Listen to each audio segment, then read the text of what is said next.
Welcome to Nana classes. दोस्तों, नाना classes के YouTube channel पे आपका स्वागत है। आज हम बात करते हैं शाम 8 बजे की क्लास में राजस्थान जीके की क्लास नंबर 30 लेके आए हैं, जो प्रतिदिन 50 क्वेश्चनों की आपको ये क्लास मिलती है, जिसका नाम है हमारे सवाल आपके जवाब की। ये बेहतरीन क्लास जिसमें आपको राजस्थान के संदर्भ में टॉपिक प्राप्त होता है और आपको क्वेश्चन और आंसर प्राप्त होते हैं। तो स्टार्ट करते हैं। उससे पहले जल्दी से वीडियो को लाइक कर दो, शेयर कर दो। अगर आप चैनल पे नए हैं तो इसको सब्सक्राइब कर लो और इसके पास लगे बेल आइकन के घंटे को दबा लो, ताकि जो भी वीडियो अपलोड हो आप तक उसका नोटिफिकेशन पहुंच सके। तो स्टार्ट करते हैं पहले क्वेश्चन की तरफ।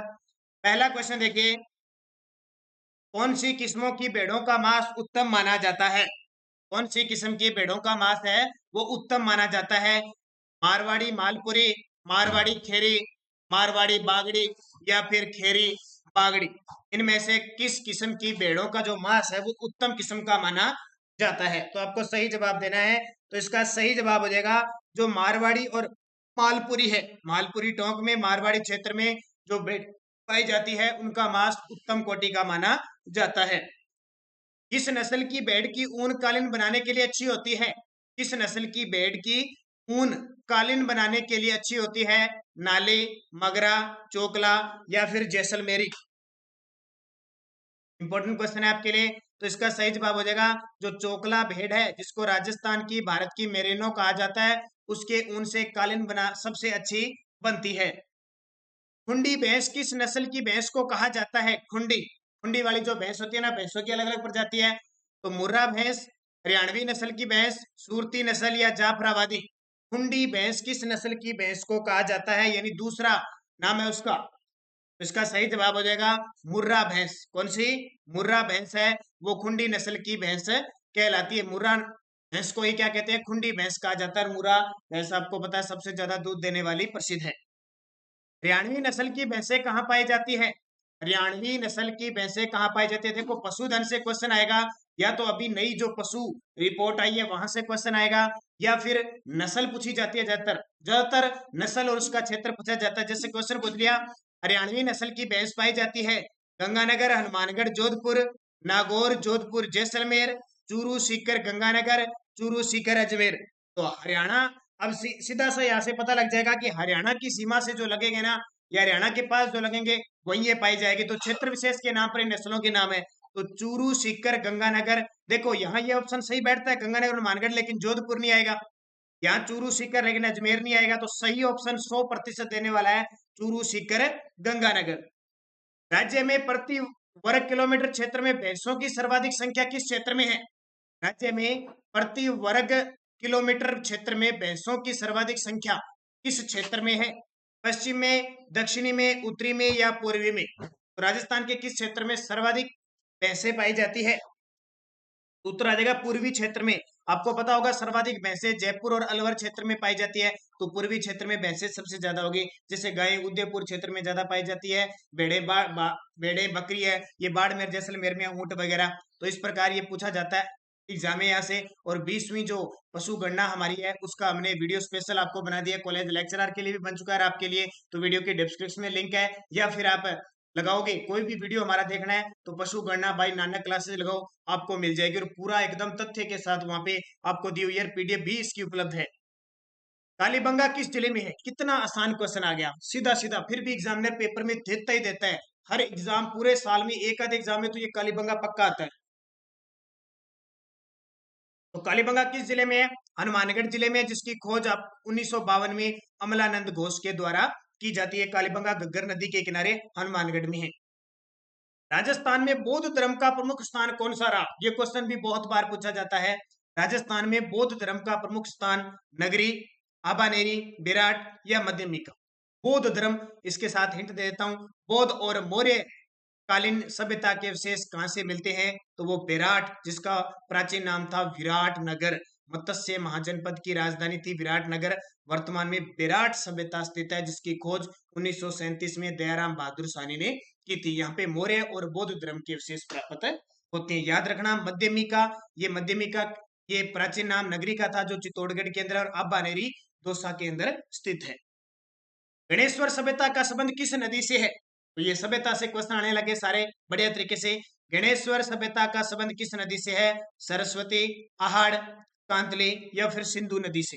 आपको पता होगा गणेश्वर सभ्यता किस जिले में है? सीकर जिले में है। और किस नदी के किनारे है? कांतली नदी के किनारे स्थित है। इस गणेश्वर सभ्यता को ताम्र सभ्यता की जननी कहा जाता है। किसकी? ताम्र सभ्यता की जननी कहा जाता है। इसकी खोज 1972 में किसने की थी? आरसी अग्रवाल ने इसकी खोज की थी। याद रखना, गणेश्वर सभ्यता से पत्थर के बांध प्राप्त हुए हैं और तांबे के लगभग भंडार प्राप्त हुए हैं। कालीबंगा सभ्यता के लोग किस लिपि का प्रयोग करते थे? प्राकृतिक लिपि, पाली लिपि, ख्रोष्टी लिपि या सैंधव लिपि? जो कालीबंगा सभ्यता के लोग हैं वो किस लिपि का प्रयोग करते थे? प्राकृतिक, पाली, ख्रोष्टी या सैंधव? तो सीधी सी बात है, कालीबंगा सभ्यता किसके समकालीन थी? इसको सिंधु घाटी सभ्यता कहते हैं ना। सिंधु घाटी सभ्यता की तीसरी बड़ी राजधानी। तो सिंधु घाटी सभ्यता की क्या थी? सैंधव लिपि थी, यानी भाव चित्रात्मक लिपि थी। पूछे कालीबंगा सभ्यता के लोग किस लिपि का? सैंधव यानी भाव चित्रात्मक, या जिसको कहते हैं बेस्ट ऑफ उदर लिपि का प्रयोग करते थे। भीलवाड़ा जिले में कोठारी नदी के पास किस कस्बे के टीले के उत्खनन से मध्य पाषाण कालीन संस्कृति की जानकारी मिलती है? भीलवाड़ा जिले में कोठारी नदी के पास है किस कस्बे के टीले के उत्खनन से मध्य पाषाण कालीन संस्कृति की जानकारी मिलती है? बालाथल, बागोर, विराट, आहड़। और ये सभ्यता जो आरपीएससी कॉलेज लेक्चरर के जो विद्यार्थी देख रहे हैं उनके लिए भी इंपॉर्टेंट है, क्योंकि उनमें स्पेशल सभ्यता दी हुई है। तो वो सभ्यता कौन सी हो जाएगी?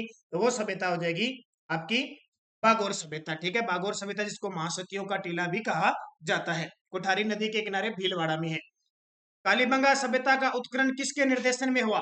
कालीबंगा का सभ्यता का उत्खनन किसके निर्देशन में हुआ? बीके थापर, जॉन मार्शल, बीबी लाल, एचडी सांकलिया, बीके थापर, बीबी लाल या दयाराम साहनी व बीके थापर? किसके निर्देशन में कालीबंगा सभ्यता का उत्खनन हुआ? उत्खनन की बात है तो बीके थापर और बीबी लाल के नेतृत्व में हुआ, जबकि खोज अमलानंद घोष ने 1952 में की थी। महत्वपूर्ण पुरातात्विक स्थल बागोर स्थित है। अजमेर में है, चित्तौड़गढ़ में है, भीलवाड़ा में है, जयपुर में है। और इसका तो आपको पता लग गया कि पुरातात्विक स्थल बागोर कहाँ पे है और किस नदी के किनारे स्थित है। इसका जवाब तो बड़े शानदार तरीके से और आसान भाषा में दे सकते हो आप।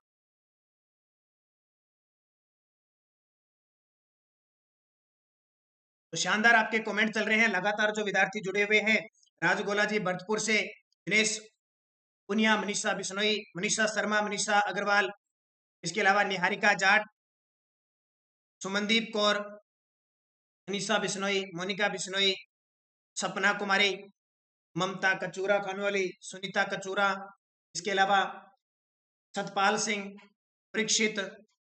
कुछ एक विद्यार्थी जो लगातार कमेंट कर रहे हैं उनको हार्दिक शुभकामनाएं। प्रकाश कुमार, प्रदीप कुमार, पवन राठौड़, नीतू राठौड़, निहारिका जाट, इसके अलावा प्रिया पुनिया, प्रिया जाटोलिया, सुमित्रा जाटोलिया और भी बहुत सारे विद्यार्थी हैं जो शानदार कमेंट में जवाब देते हैं, उनको हार्दिक शुभकामनाएं, बेहतरीन।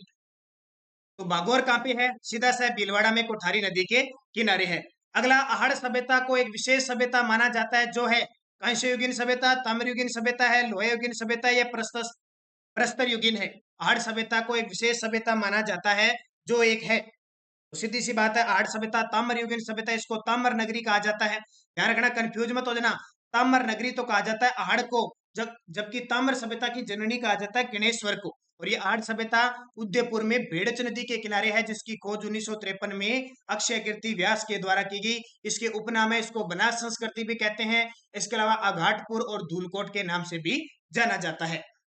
अगला, विराट किस जिले में है? बड़ा ही आसान सा क्वेश्चन, देखो सभ्यता से लगातार कंटिन्यूज क्वेश्चन आ रहे हैं तो साथ साथ में आ रहे हैं। तो विराट सभ्यता कहाँ पे है? जयपुर में है विराट सभ्यता। और विराट की पहाड़ी से बाणगंगा निकलती है, ये भी आपको पता है। जयपुर के अंदर विराट स्थित है, जिसकी खोज 1936-37 में किसने? क्वेश्चन आता ही आता है जो इंपॉर्टेंट, दयाराम बहादुर साहनी ने इसकी खोज की थी। इसको याद रखना, विराट सभ्यता से मौर्य और इसके अलावा बौद्ध धर्म के अवशेष प्राप्त हुए हैं। डूंगरपुर महारावल आस्करण की रानी प्रेमल देवी ने डूंगरपुर में नौलखा बावड़ी का निर्माण कब करवाया? अभी एक 2019 का एग्जाम था, उसके अंदर ये क्वेश्चन पूछा गया। डूंगरपुर महारावल आस्करण की रानी थी प्रेमल देवी, उसने डूंगरपुर में नौलखा बावड़ी का निर्माण करवाया। आपने सुना है कि नौलखा बावड़ी कहाँ पे? डूंगरपुर में। और आस्करण की एक रानी थी प्रेमल देवी ने इसका निर्माण करवाया था। कब करवाया? 1580 में, 1578 में, 1582 में या फिर 1586 में? तो याद रखना 1586 में प्रेमल देवी ने निर्माण करवाया। अगला, राजस्थान में 6ठी से 10वीं सदी तक किस राजवंश का शासन रहा? राजस्थान में 6ठी से 10वीं सदी तक किस राजवंश का शासन रहा? चौहान का, गुर्जर प्रतिहार का, परमार का या राठौड़ का? बहुत इंपॉर्टेंट है। अभी आप समझोगे कि बहुत सारे वंश शुरू हुए थे, लेकिन 6ठी से शुरू हुआ था और 10वीं में समाप्त हो गया था। लास्ट 1025 के आसपास, 1027 के आसपास समाप्त हो गया था। वो था गुर्जर प्रतिहार। लास्ट शासक था राज्यपाल, जो भाग गया था, आपको पता है। यशपाल, यशपाल लास्ट शासक था गुर्जर प्रतिहार का। शुरुआत करता है हरिश्चंद्र मंडोर की शाखा से, उसके बाद में नागभट्ट प्रथम है, वत्सराज है, इनके द्वारा शुरू की जाती है। तो गुर्जर प्रतिहारों की राजस्थान में प्रतिहार शैली बहुत प्रसिद्ध है, इसको याद रखना। और इन्होंने राज कहाँ किया था? मारवाड़ क्षेत्र में राज किया था। ध्यान रखना, कहाँ पे? मारवाड़ में। अगला, गुर्जर प्रतिहार वंश की प्रारंभिक राजधानी क्या थी? अब क्वेश्चन आ गया, गुर्जर प्रतिहार वंश की प्रारंभिक राजधानी कौन सी थी? मंडोर, सांचौर, कन्नौज या भीनमार? यहां से क्वेश्चन में पेपर आता है। तो याद रखना, गुर्जर प्रतिहार वंश की प्रारंभिक राजधानी मंडोर थी। पहली थी मंडोर शाखा, जिसके संस्थापक हरिश्चंद्र थे। उसके बाद में मंडोर से कहा गई? उज्जैन आ गई। ये सॉरी, मंडोर से कहा गई? उसके बाद में मेड़ता, मेड़ता, और उसके बाद में बीनमाल आ गई।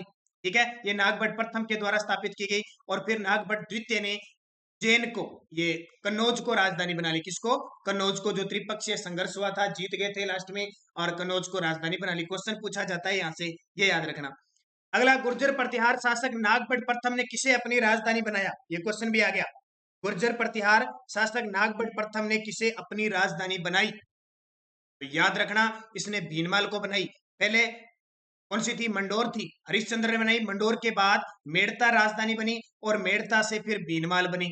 ये बीनमाल जालोर के अंदर है, जिसको मेड़ता, बीनमाल, ये दोनों राजधानी किसके द्वारा बनाई जाती है? नागभट्ट प्रथम के द्वारा बनाई जाती है। उसके बाद जब नागभट्ट द्वितीय आता है, वो कन्नौज को अपनी राजधानी बना लेता है।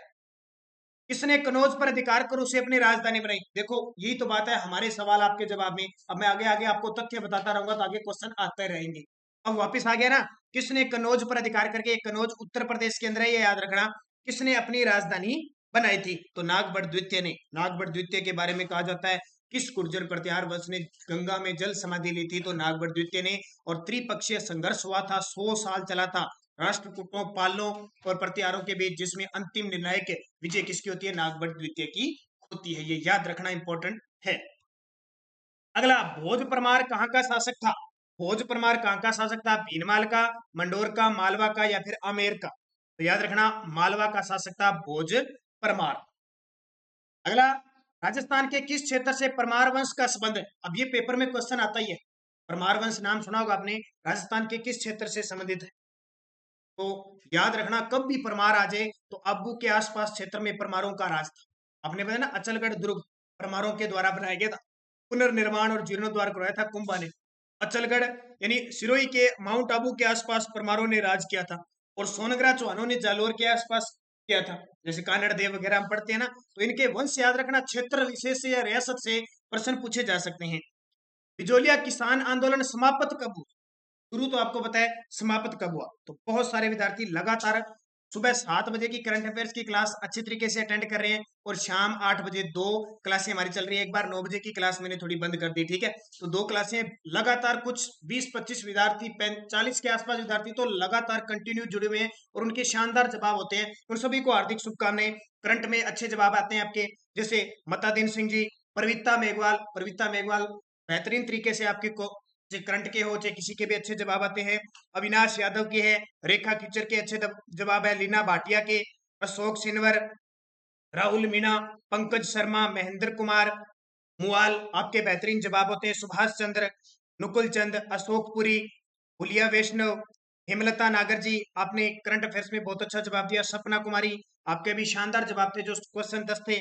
अजय लिम्बा, पूनम सोनी, अनिशा बिश्नोई, बेहतरीन तरीके से आपके सारे 10 के 10 सुबह करंट अफेयर्स के जवाब थे। दिनेश पूनिया, आपने तो जबरदस्त तरीके से शायर भी लिखे। उसके बाद सौरभ खंडेलवाल, भजनलाल स्वामी, मैं नाम क्यों बोल रहा हूँ, क्योंकि मैं वैसे नाम भूल जाता हूँ। दिनेश पूनिया, अच्छे जवाब थे आपके सारे कमेंट में। सोनिया नरवालिया जी, बहुत अच्छे जवाब सोनिया नरवालिया जी। सोनिया राठौड़ जी, आप भी रीट की अच्छी तैयारी कर रहे हैं, बहुत बढ़िया। निशा कसवा, पूनम सिहाग, पूनम राठौड़, राजगोला जी भरतपुर, आज आप कोरोना ड्यूटी में व्यस्त हैं, आप कोरोना ड्यूटी में अच्छा सहयोग दियो और हमारी तरफ से भी कुछ करना। कोमल पांडे, अर्चना शर्मा, संजय गुर्जर, प्रवीता, बहुत अच्छे जवाब सभी विद्यार्थियों के, उनको सभी को हार्दिक शुभकामनाएं भाई। अगर किसी का कोई नाम रह जाता है तो हो सकता है कोई भूल चूक में न आए, वो अलग बात है, तो कभी अलग से नाम आ जाते हैं, ध्यान रखना। ओम प्रकाश बेरवा जी, अच्छे जवाब है आपके।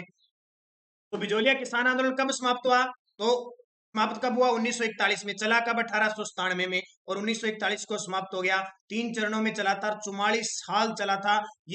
ये संगठित था और अहिंसात्मक किसान आंदोलन था। इसका नेतृत्व साधु सीताराम दास ने किया था। शुरुआत, विजय सिंह पथिक ने नवीन राजस्थान पत्र का प्रकाशन कहां से लिया? इस विजय सिंह पथिक की जितनी भी कहानी है ना, आपको याद रखनी है, पेपर में आती है, क्योंकि भारत और राजस्थान में किसान आंदोलन का जनक विजय सिंह पथिक को ही कहा जाता है। तो नवीन राजस्थान, जो तरुण राजस्थान के नाम से प्रकाशित हुआ बाद में, नवीन राजस्थान, तरुण राजस्थान, ये कहां से प्रकाशित हुआ? तो ये अजमेर से प्रकाशित किया गया। कानपुर में श्री गणेश शंकर विद्यार्थी के संपादन में प्रकाशित होने वाला साप्ताहिक पत्र कौन सा था? और ये फर्स्ट ग्रेड 2020 के जनवरी के पेपर में आया था। कानपुर में, कानपुर जिसको भारत का, उत्तर भारत का मैनचेस्टर कहते हैं, उत्तर प्रदेश में है, श्री गणेश शंकर विद्यार्थी थे। उन्होंने एक पत्र संपादित किया था जिसका नाम था प्रताप, जिसने, इस प्रताप समाचार ने बिचौलिया किसान आंदोलन को राष्ट्रीय स्तर की पहचान दिलाई थी। 1921 में पथिक जी ने नवीन राजस्थान नामक पत्र का प्रकाशन आरंभ किया, जिसका कुछ समय बाद नाम बदलकर क्या रखा गया? मैंने कहा था ना, इस नवीन राजस्थान का दूसरा नाम भी है, क्योंकि इस पे बैन लगा दिया था, इसलिए इसका नाम बदलना पड़ा और ये तरुण राजस्थान से प्रकाशित होने लगा। कब? 1921 में। विजय सिंह पथिक ने 1920 में नवीन राजस्थान अजमेर से प्रकाशन करना शुरू किया था। ये विजय सिंह पथिक, जिनका मूल नाम भूप सिंह था, जो बुलंदशहर उत्तर प्रदेश के निवासी थे, ये भी आपको याद रखना है। वह साप्ताहिक पत्र जो 1920 में पथिक जी के द्वारा शुरू किया गया, जिसे जमनालाल बजाज से वित्तीय सहायता मिली, यानी पैसा किसने लगाया? जमनालाल बजाज ने। वह उसके संपादक श्री रामनारायण चौधरी थे, वह था। अब कितने क्वेश्चन एक साथ आगे देखो, राजस्थान केसरी, राजस्थान समाचार, नवीन राजस्थान या नव ज्योति। और ये एलडीसी 2018 के पेपर में क्वेश्चन आया था, एलडीसी का जो पेपर हुआ था, अभी जो ज्वाइनिंग हुई है वेटिंग लिस्ट वगैरह निकाल के, तो इसका उत्तर हो जाएगा राजस्थान केसरी। ध्यान रखना, 1920 में ये कहां से? देखो, 1919 में ये वर्धा महाराष्ट्र से प्रकाशित हुआ पहले तो, राजस्थान केसरी। उसके बाद में 1920 में इसका मुख्यालय स्थानांतरित किया अजमेर, और इसको वित्तीय सहायता जमनालाल बजाज ने दी, और संपादक का काम रामनारायण चौधरी करते थे। याद रखना, राजस्थान केसरी साप्ताहिक पत्रिका है, कैसी पत्रिका है? साप्ताहिक, यानी सप्ताह में एक बार आती थी, और किसके द्वारा शुरू की गई? विजय सिंह पथिक के द्वारा। तो बहुत सारे क्वेश्चन यहाँ पे क्लियर हो जाते हैं। 1936 ईस्वी में अजमेर से नव ज्योति साप्ताहिक पत्र का प्रकाशन किसने किया? नव ज्योति साप्ताहिक पत्र था, जिसका प्रकाशन अजमेर से 1936 में किसने किया? तो इसका जवाब देना है आपको, अचलेश्वर प्रसाद, ऋषिदत्त मेहता, जमनालाल बजाज या रामनारायण चौधरी।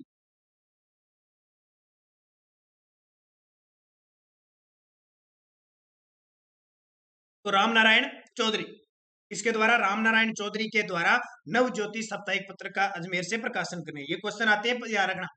1932 में जयनारायण व्यास द्वारा प्रकाशित प्रथम राजनीतिक राजस्थानी भाषा का समाचार पत्र था। 1932 में जयनारायण व्यास द्वारा प्रकाशित प्रथम राजनीतिक राजस्थानी भाषा का, यानी उसमें राजनीति की खबरें छपती थी, और किस भाषा में था? यानी राजस्थानी भाषा में था। उसका नाम क्या था? अखंड भारत, आगी बाण, प्रजा सेवक, राजस्थान समाचार। इसका सही जवाब होगा आगी बाण। ये आगी बाण, अखंड भारत, ये दोनों ही जयनारायण व्यास के हैं, लेकिन आगी बाण प्रथम राजनीतिक राजस्थानी भाषा का समाचार पत्र था, तो पेपर में पूछा जा सकता है। दोहरी ताजिम से क्या तात्पर्य है?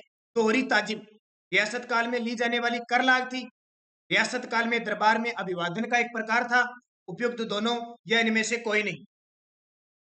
तो ध्यान रखना, दोहरी ताजिम क्या थी? रियासत काल में, रियासत काल मतलब रियासतों के राजा महाराजा हुआ करते थे, उनके सामने कोई भी खबर सुनाती थी तो अभिवादन किया जाता था, उसको क्या कहते थे? दोहरी ताजिम। दोहरी ताजिम कहते थे, झुककर वगैरह सलाम किए जाते थे ना, अलग अलग प्रक्रिया होती थी अलग अलग रियासतों में। रियासत काल में राजस्थान में राजाओं को दी जाने वाली तोपों की सलामी में सर्वाधिक तोपों की सलामी कहाँ के महाराणों को दी जाती थी? रियासत काल में राजस्थान में राजाओं को दी जाने वाली तोपों की सलामी, अंग्रेज तोपों की सलामी देते थे, तो सर्वाधिक तोपों की सलामी कहाँ के महाराणा को दी जाती थी? तो उदयपुर के महाराणा को दी जाती थी। 1911 ईस्वी में जब लॉर्ड होर्डिंग द्वारा जॉर्ज पंचम के राज्यारोहण का समारोह आयोजित किया गया था, तब गंगा सिंह के किस पुत्र ने अंग्रेज सम्राट के बाल भृत्य के रूप में अपना काम किया?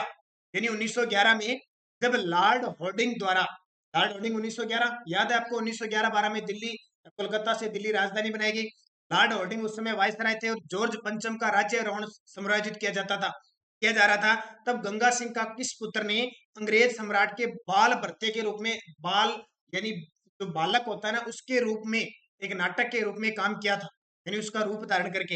हवा सिंह ने, कल्याण सिंह ने, कुशाल सिंह ने या शार्दुल सिंह ने? ध्यान रखना, शार्दुल सिंह, जो गंगा सिंह के बाद शासक भी बना था। राजपुताना की रियासतों में ब्रिटेन सरकार से सर्वाधिक विरोध किस रियासत का रहा था? राजपुतान की रियासतों में ब्रिटेन सरकार से सर्वाधिक विरोध किस रियासत ने किया था? मारवाड़, जयपुर, जैसलमेर, मेवाड़? सुना है क्या आपने? बहुत कम क्वेश्चन सुना होगा ये।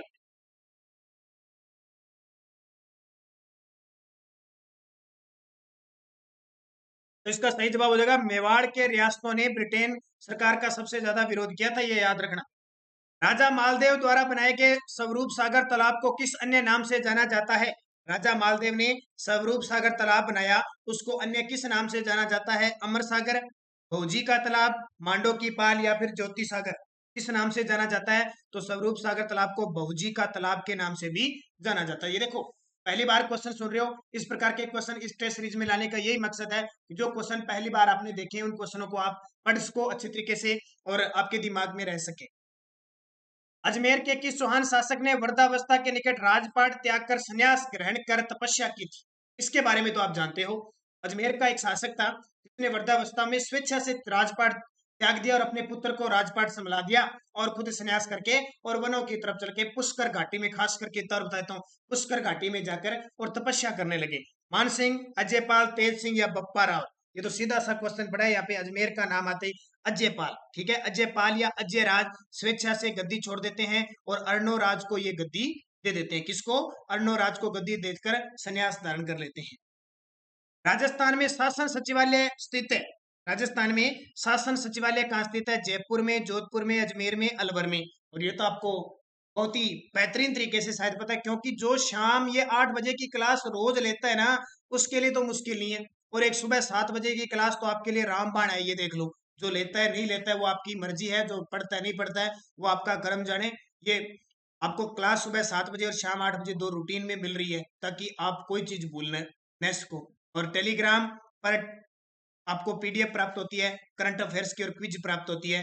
टेलीग्राम पर नानक क्लास स्टडी एडिग्राफ, जो वीडियो की डिस्क्रिप्शन में लिंक दिया हुआ है।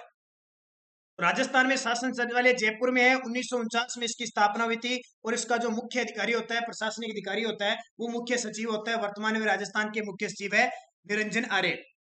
राजस्व मंडल का प्रधान कार्यालय कहाँ स्थित है?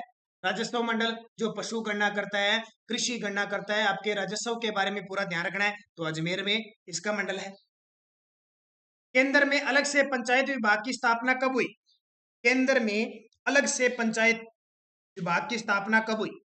1951 को, 1980 को? मैं सीधा बताता हूँ, 22 सितंबर 1951 को केंद्र में अलग से पंचायत विभाग की स्थापना भी की गई है। राजस्थान के किस नेता को प्रथम विधानसभा से नवी विधानसभा तक निरंतर सदस्य चुने जाने का गौरव प्राप्त है? पहली से लेकर 9वीं तक, या कह सकते हैं 10वीं तक। राजस्थान के किस नेता को प्रथम विधानसभा से 9वीं या 10वीं विधानसभा तक निरंतर सदस्य चुने जाने का गौरव प्राप्त है? इसलिए उन्हें राजस्थान का चाणक्य भी कहते हैं। नाम से पता लगता है, हरिदेव जोशी, जो 3 बार मुख्यमंत्री पद पे रहे थे, लेकिन एक बार भी इनका कार्यकाल पूरा नहीं होता है। राजस्थान के पूर्वी अंचल में स्थित, अब सुन लो, पूर्वी अंचल का नाम आते ही आपके दिमाग में पूर्वी क्षेत्र चला जाना चाहिए। चंबल और पार्वती नदियों की गोद में बसा हुआ धौलपुर किस दिनांक को राज्य का 27वां जिला बना? ये बात है, देखो कितने बढ़िया तरीके से क्वेश्चन को पुट किया है। यह अपनी भौगोलिक, ऐतिहासिक, धार्मिक और सामयिक विशेषताओं के कारण राजस्थान का सबसे छोटा जिला होते हुए भी विश्व प्रसिद्ध कब बना? ये है आपका क्वेश्चन। तो कि धौलपुर जिला बना 27वां। अब ये 27वां जिला बना कब? तो याद रखना 15 अप्रैल 1982 को। पेपर में सीधा पूछा जाता, देखो आएंगे 82 सारे, फिक्स तारीख याद रखनी है 15 अप्रैल 1982 को। हनुमानगढ़ जिला किस दिनांक को श्री गंगानगर से अलग बनाया गया? ये क्वेश्चन ध्यान रखना, 26वां, 27वां, 28वां, 29वां सारे जिले याद करने। मैं एक बार थोड़ा सा रिपीट कर देता हूँ, फिर आपको सारी समझ में भी आ जाएगी। 26वां जिला का कौन सा बना? अजमेर जिला बना। 27वां कौन सा बना? 27, 28 है, ये 27वां धौलपुर बना। 28, 29, 30 एक साथ बने, ठीक है। बीडीआर जिसको कहते हैं बीडीआर, 12 दौसा राजमंद। 31वां आपका हनुमानगढ़ हो गया, 32वां करौली हो गया, 33वां प्रतापगढ़ हो गया। तारीख याद करो तो ये 1982 में 15 अप्रैल, ये ती और इसके ये सॉरी 1 नवंबर 1956 को अजमेर बना, 15 अप्रैल 1982 को धौलपुर बना, फिर ये तीन एक साथ 10 अप्रैल 1991 को बने। और हनुमानगढ़ बना, ये हनुमानगढ़ अब आ गया 12 जुलाई 1994 को बना। करौली 19 जुलाई 1997 को बना 32वां जिला। और 33वां प्रतापगढ़ 26 जनवरी 2008 को बना। तो अब गंगानगर से अलग हुआ था हनुमानगढ़ जिला, कब बना? 12 जुलाई 1994 को। सोफे के आकार की आकृति है, इस प्रकार की इसकी आकृति ध्यान रखना। और गंगानगर जिला ये बीकानेर रियासत से 1949 में अलग होकर बना था। करौली जिला किस दिनांक को सवाईमाधोपुर जिले से अलग बनाया गया? तो अभी करौली जिले की मैंने बताई। क्वेश्चन 2017 के जेल प्रेरी के एग्जाम में क्या क्वेश्चन आया, देखो क्वेश्चन आया राजस्थान का 32वां जिला कब बना? बस सीधा ही आ गया, और यही ऑप्शन थे आपके सामने है, जो राजस्थान का 32वां जिला कब बना। अब पहले तो आपको पता होगा ना 32वां जिला कौन सा? करौली। तो कब बना? याद रखना 19 जुलाई 1997 को बना। 19 जुलाई 1997 को बना, तो याद रह जाएंगे, इनको रटना ही है फिक्स। और सीधे सीधे पेपर में आते हैं। डूंगर जी और जवाहर जी किस जिले के रहने वाले थे? 1857 की क्रांति के समय गरीबों, ये अमीरों से धन लूट के गरीबों में बांटते थे, सीकर जिले से संबंध रखते हैं। पर्चा बावड़ी स्थित है, पर्चा बावड़ी। पर्चा कहाँ दिया जाता है? अजमेर में, जालोर में, रामदेवरा में या कोलायत में? पर्चा रामदेव जी देते हैं, रामदेवरा में पर्चा बावड़ी है, सीधा से याद रखना। अगला, किसने लाछा गुजरी की गाय मेर के मिणाओं से छुड़वाने के लिए अपने जीवन आहुति लगा दी थी? लाछा गुजरी, याद रखना, लाछा गुजरी की गायें मेर के मिणाओं से छुड़वाने के लिए अपने जीवन आहुति लगा दी थी तेजाजी। तेजाजी जिनकी घोड़ी लिल्लण, पत्नी पेमल। काला व बाला व कृषि कार्यों का उपकारक देवता किसे माना जाता है? बहुत इंपॉर्टेंट है। काला व बाला के देवता, कृषि कार्यों के उपकारक देवता, और सांपों और नागों के देवता जिन्हें कहा जाता है, तो वो है तेजाजी। कौन से? तेजाजी, जिनको दो स्थान याद रखना, सुरसुरा और सेंद्रिया, दोनों ही अजमेर में है। सेंद्रिया में नाग देवता ने डसा था, और सुरसुरा में इनकी मृत्यु हुई थी, ध्यान रखना। ये क्वेश्चन पेपर में पूछा जाता है। धोलिया पीर इन्हें कहा जाता है। चेचक की देवी सेडल माता महामाई के नाम से प्रसिद्ध लोक देवी है।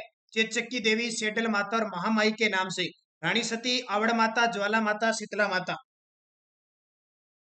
तो शीतला माता, जिनका चैत्र कृष्ण अष्टमी को मेला बढ़ता है चाकसू झील की डूंगरी जयपुर में। वह एकमात्र मंदिर जहाँ देवी की पीठ का श्रृंगार व पूजा की जाती है। देवी के पीठ का श्रृंगार व पूजा की जाती है, तो याद ही है सोरसेन बारा में ब्राह्मणी माता का मंदिर है, यहाँ गधों का मेला भी लगता है। मूठ से पीड़ित व्यक्ति के इलाज के लिए किस देवी को पूजा जाता है? मूठ से पीड़ित व्यक्ति के इलाज के लिए किस देवी को पूजा जाता है?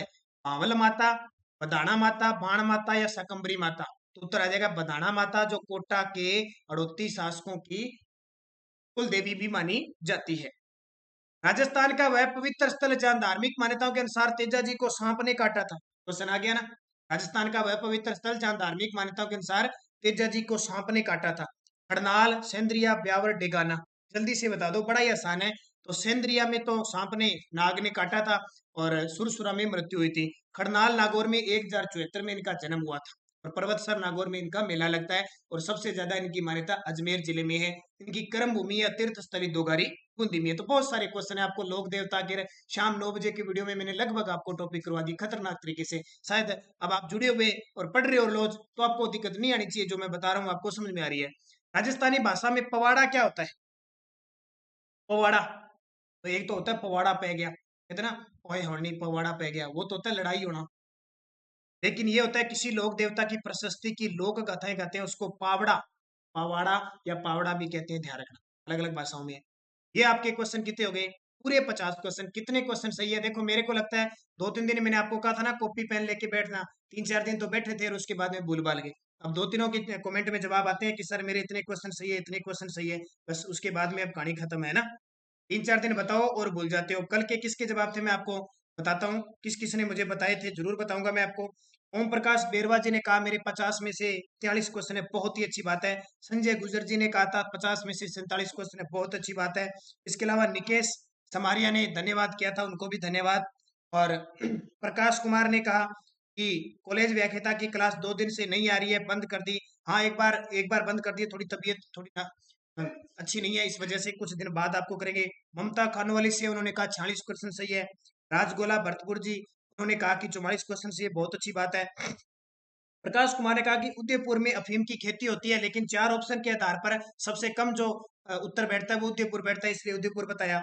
और एक विद्यार्थी ने कहा मान मीना के नाम से, उन्होंने कहा क्वेश्चन अच्छे हैं लेकिन क्वेश्चन नंबर डाल दिया करो जरूर, आगे से कल से जो क्लास होगी उसके 50 के 50 क्वेश्चनों के नंबर होंगे आपके। इसके अलावा प्रकाश कुमार ने कहा कि सभी मरुस्थल की विशेषताएं, बिल्कुल बात प्रकाश कुमार जी, एक दो क्वेश्चन में डाउट था, आपकी बात सही है, लेकिन ध्यान रखना वो क्वेश्चन जो 100% उत्तर देगा उसको माना जाएगा, ये क्वेश्चन पेपर में आए हुए हैं। इसके अलावा अनिशा बिश्नोई ने कहा 11 गलत हुए हैं। राम सिंह मीणा ने कहा थैंक्स सर, आपको भी। सर 9 बजे की क्लास बंद कर दी, रुकुमा कुमारी ने पूछा है, तो एक बार बंद कर दिए 5-7 दिनों के लिए, हो सकता है बाद में दोबारा शुरू कर दें। और रीट टारगेट 2021, मैं इनका नाम जानना चाहूंगा कि इनका नाम क्या है। उन्होंने कहा वेरी नाइस सेशन है। प्रियंका मीणा ने कहा मेरे 35 क्वेश्चन से हुए, बहुत अच्छी बात है। और पुरंदर शर्मा, अच्छी बात है, पुरंदर शर्मा ने शायरी लिखी है, जो है प्रतीक आन बान शान का, मैं हूँ उसी महान राजस्थान का, बहुत ही अच्छी बात है। निशा शर्मा ने गुड इवनिंग आपको भी, राज गोला भरतपुर से फिर संध्या राधे राधे, आपको भी राधे राधे। तो इस प्रकार कल के कमेंट के जवाब थे, मैंने आपको बता दिए, तो आप भी जरूर आप कमेंट किया करो अच्छे तरीके से। धन्यवाद। जय हिंद, जय भारत।